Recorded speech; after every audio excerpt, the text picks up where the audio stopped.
Mas eu não gosto de dar entrevistas. Você conseguiu algo muito inédito. Mas por quê? Porque não é minha zona de conforto. E eu não gosto. Mas sair da zona de conforto, assim...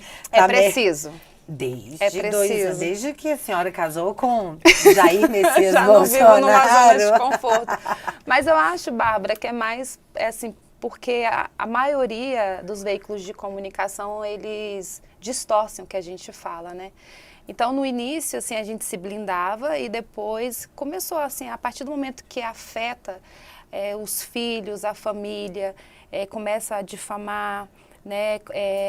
Começam a inventar mentiras, então a gente fica triste com isso, né? Então você acaba ali se blindando e realmente não cedendo entrevistas. Porque eu imagino, quer dizer, porque falar de você já é difícil, né?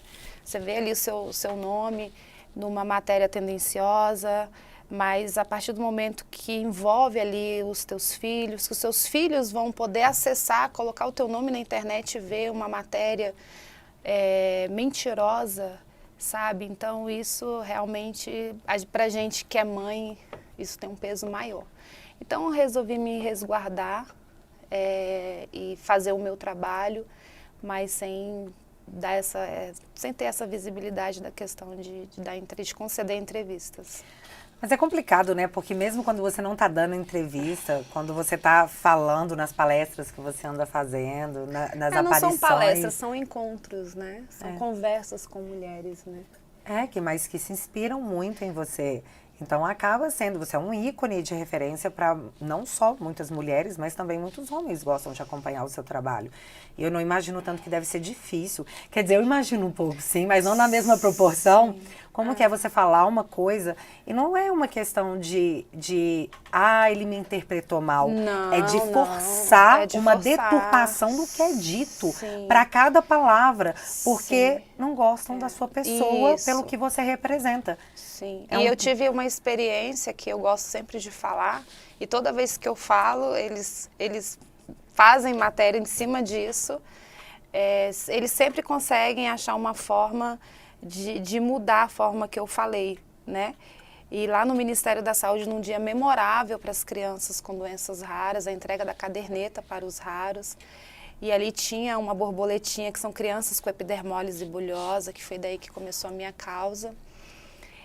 Eu falei olhando para ela, né, que quando o meu marido, né, que ele era um improvável, nem eu acreditava na candidatura dele, e quando eu vi o vídeo do Reginaldo, que já voou para os braços do pai, eu não tive a oportunidade de conhecê-lo, mas eu dediquei o meu esforço, o meu trabalho para o Reginaldo, e ali com aquela borboletinha na comissão eu virei e falei que quando o meu marido se candidatou, que ele estava naquele momento ali de viajar a todos os estados, né?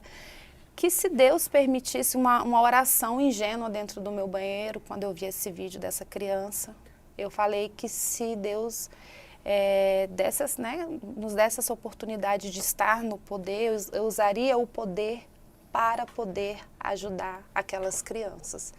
E aí logo depois, quando eu cheguei no Alvorada, saiu a matéria que Michele faz pacto com Deus para estar no poder. Isso, assim, foi um golpe muito baixo, sabe? Isso, assim, me entristeceu muito. Então, foram uma série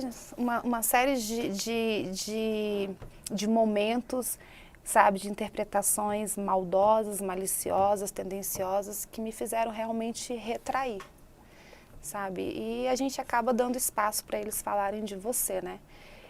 E eu cheguei com muita boa vontade para trabalhar, muito inocente. Claro que eu sabia, já tinha uma certa experiência da maldade de alguns, não são todos, né?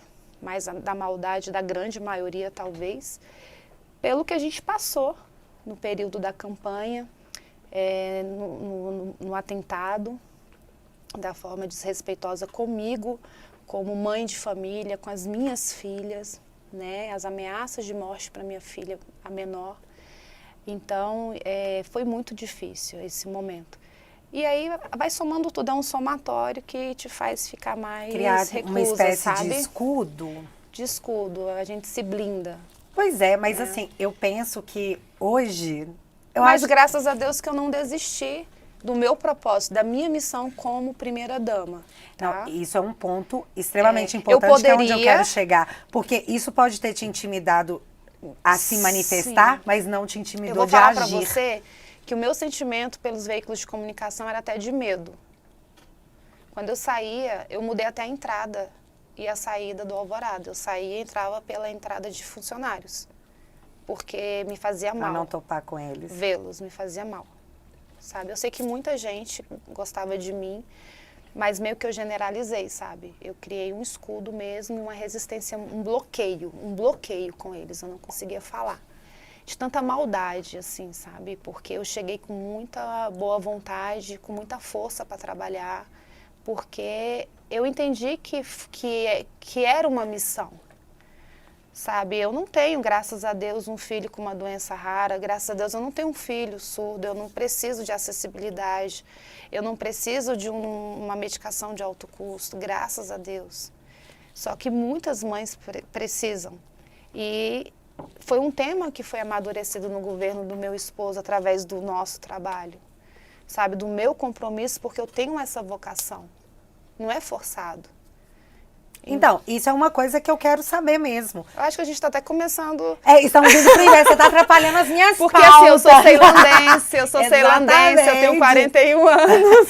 A pergunta era essa, de onde saiu Michele? De onde saiu? Michele Ceilândia. saiu. Michele, na verdade, foi o encontro de um cearense com uma mineira e deu tudo isso. Meu Deus, então você tem 50% de 50 mineirês. eu sou chique, eu sou Você chique. fala uai? Eu falei por bastante tempo da minha vida uai e trem também, só que depois que eu fui pro Rio de Janeiro eu perdi um pouquinho. Você perdeu o trem? Lá eu perdi, literalmente. Eu não consegui pegar o trem. Não pode fazer Eu não, isso. porque eu acho que tinha acabado de inaugurar o metrô em Brasília, né? E eu usei pouco e a primeira experiência no Rio, literalmente eu perdi o trem. Ele passou batido. Mas assim, Minha mãe é mineira e meu pai é de Crateús, do Ceará. Por isso este rostinho largo. mas como é que você veio parar em Brasília? Querida, Você nasceu na foi Ceilândia. Foi um encontro, né? Meu pai saiu de Crateús, minha mãe de Patos de Minas, minha avó que era de Unai, minha mãe de Patos de Minas, se encontraram aqui os dois jovenzinhos e eu nasci em Brasília. Eu sou brasiliense, ceilandense. Gente, eu ando aqui em Brasília e eu acho que eu conheço 4 brasilienses, agora 5. Porque todo mundo veio de algum lugar. Então você é raiz. Eu sou raiz, eu sou raiz. E qual que é o bordão do povo de Brasília? Não tem? Acho que não, Vocês vão né? pegando da galera Eu e acho, vão na verdade, eu utilizando? falo que a gente não tem uma identidade própria. A gente pega um tiquinho de cada um e dá tudo isso, né? Tudo isso, Nós porque somos assim, ecléticos. mas bom que vocês vão aceitando todo tipo de coisa, Sim, porque porque nós aqui em mineiros... Brasília é um encontro, né?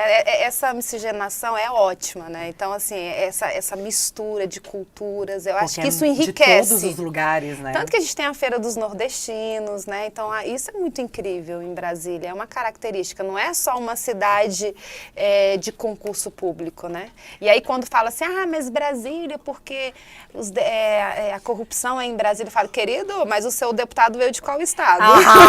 Você está importando isso pra lá. Eu tenho que defender a né? minha cidade, né? Falo, não, minha cidade é maravilhosa e aí a culpa é porque, né, vocês estão exportando aí os seus parlamentares, mas a minha cidade é linda, planejada. Planejada, porque é engraçado, eu moro em Minas, e Minas tem morro. Tem morro. Pra todos os lados. Aí, Brasília não, é pois lindo, o céu de Brasília é tombado, e eu chego aqui, é uma coisa linda. Eu chego aqui meio perdida, porque todos os lugares meio que parecem É um os dos mesmos pôres lugares. do sol mais lindos, né, de Brasília. É incrível, gente, é uma conexão muito linda.